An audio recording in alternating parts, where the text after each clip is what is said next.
उस रात मैं किशोर के साथ घर ही लौट रहा था कि रास्ते में हमें बहुत चमकती धमकती रोशनी नजर आई। जब हम दोनों उस रोशनी के करीब पहुंचे तो पता चला कि वहां पर किसी की शादी है।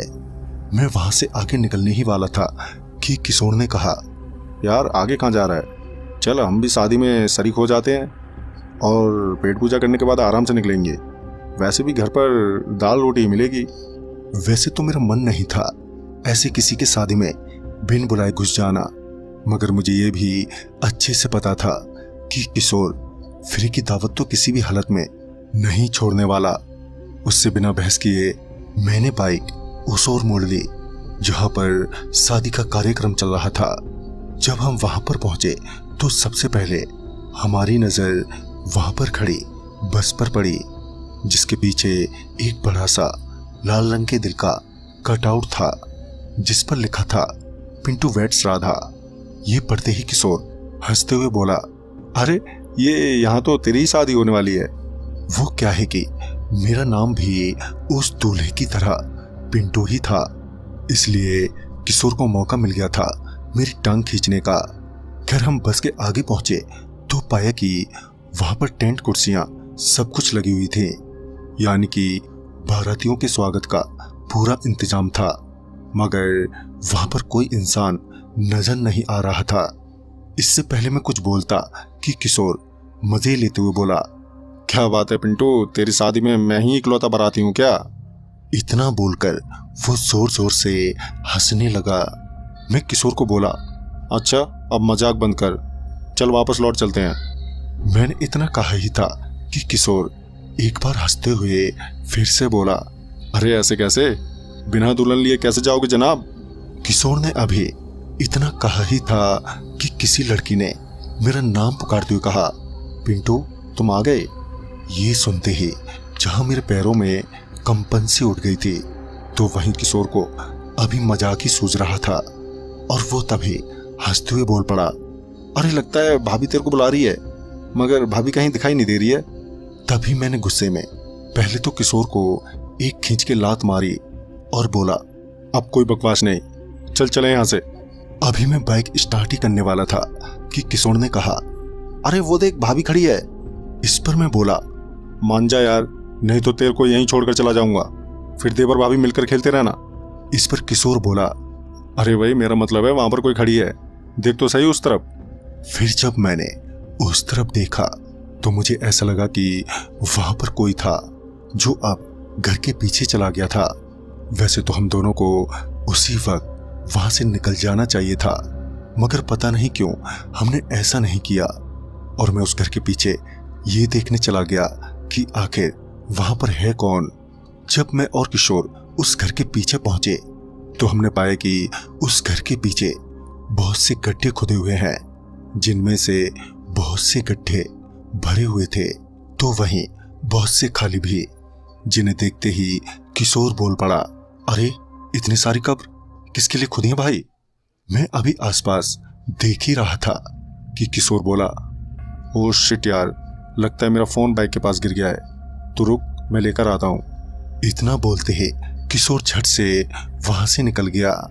उसके जाते ही मेरी नजर एक लड़की पर गई जो लाल जोड़े में थी, मतलब दुल्हन के लिबास में, मगर वो अपने हाथों से ही एक गड्ढे को मिट्टी से भरने की कोशिश कर रही थी। तभी मैं धीरे धीरे उस लड़की के पास पहुंचा और बोला, आप ये क्या कर रही हैं? मेरे इतना बोलते ही वो एकदम से रुक गई और आहिस्ते से पीछे पलटी। उसके पीछे पलटते ही जब मैंने उसका चेहरा देखा तो मेरा मन पता नहीं क्यों रोने को हो गया। मुझे अचानक ही बहुत ज्यादा दुख लगने लगा। उसकी आंख से गिरते हुए आंसू और उसका वो उदास चेहरा देखकर मुझे भी रोना आ रहा था। मैं अभी उसके और करीबी बढ़ रहा था कि वो मेरे को अपने करीब आते देख थोड़ी घबरा गई। उसे देखकर ऐसा लग रहा था कि वो मुझसे कुछ छुपाने की कोशिश कर रही है। मुझे ये समझते देर नहीं लगी कि उस गड्ढे में कुछ तो है जो वो मेरे से छिपाना चाहती है। लिहाजा मैंने दौड़कर उस गड्ढे में झांक कर देखा तो मेरी आंख फटी की फटी रह गई। दरअसल उस गड्ढे में किशोर की लाश पड़ी थी। उसका सिर बीच में से फटा हुआ था और उसका आधा शरीर मिट्टी से ढका हुआ। किशोर को मरा पड़ा देख मेरी सांस भी रुकने को हो गई। मैं समझ गया कि अब मेरी ही बारी है। लिहाजन मैं बिना पीछे पलटे ही वहां से भागा और जब मैं बाइक के पास पहुंचा तो पाया कि बाइक के 2 टुकड़े हो रखे हैं और उस पर खून ही खून लगा हुआ है। मैं अभी यही सोच रहा था कि अब क्या होगा कि तभी पीछे से आवाज आई, पिंटू। अपना नाम सुनते ही मैं समझ गया कि ये वही दुल्हन है। अब मेरी हिम्मत नहीं हो पा रही थी कि पीछे पलटकर देखूं, जिस वजह से मैं किसी मूर्ति की तरह वहीं खड़ा रहा। और फिर जब मुझे लगा कि वो दुल्हन मेरे करीब आ रही है तो मैं एक बार फिर वहां से भागा। जब मुझे वो दुल्हन सामने नजर आई तो मैं पीछे पलटा और फिर मैं बस के अंदर जा घुसा। मैं अभी बस में घुसा ही था कि मैंने देखा कि बस में 7 से 8 लोग पहले से ही मौजूद हैं, वो भी दूल्हे के लिबास में, सेहरा पहने हुए। मैंने उनसे तुरंत ही पूछा, ये सब क्या हो रहा है? मगर उनमें से कोई भी कुछ नहीं बोला। मैं फिर एक बार चीखते हुए बोला, कौन है ये लड़की? इतने में ही वो दुल्हन भी बस के गेट पर आकर खड़ी हो गई। उसके हाथ में ठीक वैसा ही सेहरा था जैसा कि बस में बैठे लोगों ने पहने हुए थे। अब मैं बुरी तरह फंस गया था। उस दुल्हन को बस में चढ़ते देख मेरे पांव डगमगा रहे थे, जिस वजह से मैं वहीं पर बस की एक सीट पर जा गिरा। मेरे गिरते ही उस दुल्हन ने मेरे सर पर वो सेहरा बांध दिया और मेरा हाथ पकड़ते हुए बोली, पिंटू, तुम मेरे से शादी नहीं करोगी क्या? उस वक्त तो मेरे मुंह का पानी तक सूख चुका था और ऐसे में जुबान हिलाने तक की ताकत नहीं बची थी। तभी पता नहीं कैसे अचानक ही वो दुल्हन हवा में गायब हो गई और देखते ही देखते वो सारे दूल्हे भी। फिर मेरी नजर बाहर गई तो पता चला कि सुबह हो गई है। फिर जब मैं बस से बाहर निकला तो वहां एक टूटा फूटा घर था जो रात में बेहद चमक दमक रहा था। साथ ही वो बस भी किसी कबाड़ की तरह लग रही थी। मैं वहां से भागा और अपने घर पहुंचा, जहां पर सारी बात बताने के बाद पता चला कि बहुत पहले एक परिवार वहां उस जमीन पर दूर से आकर बसा था। उसकी एक ही बेटी थी जिसकी वो शादी करना चाहते थे, मगर उसकी शादी हो नहीं पा रही थी। कारण था उस लड़की का अतीत, जिसमें वो एक पिंटू नाम के लड़के से प्यार करती थी, मगर उस लड़की ने उसे धोखा दे दिया था। और संजोग देखो, उसके अगले 3 रिश्ते भी पिंटू नाम के लड़के से ही जुड़े, मगर उनकी बारात कभी उस लड़की के घर तक नहीं पहुंची, जिस वजह से उस लड़की ने आत्महत्या कर ली।